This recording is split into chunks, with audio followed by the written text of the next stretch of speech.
16两为一斤。他提到范蠡春秋末年越王勾践那个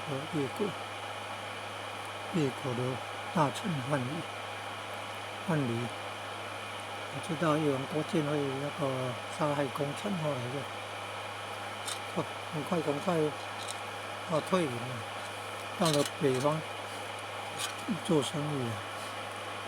改姓朱住在他们那个地方改姓朱。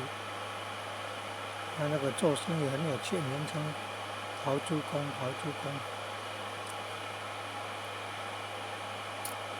成为文财神呢。谈会稽提到姜子牙，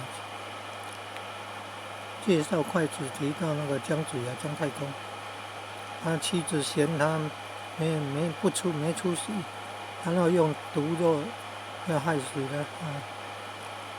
他要吃肉，以前用手抓，要吃的时候，窗外飞来鸟啄他的虎口。后来他跟着鸟到那个一片竹林，发现鸟会开口讲话，叫他用诗琴丝线那个丝竹子的竹来夹肉，结果那个两根丝竹看伸进那个热汤里面，结果冒出青烟来。姜子牙就知道说有毒有毒，然后假装不知道，然后要夹着那个肉要给他的老婆，他老婆的面如白纸，吓得说面如白纸你看以后的后面我就没有看了。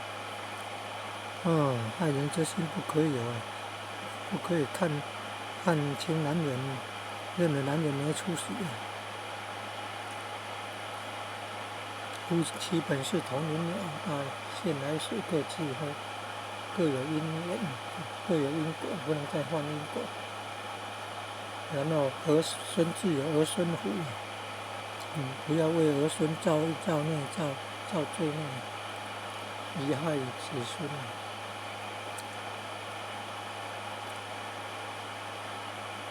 然后子女有的是来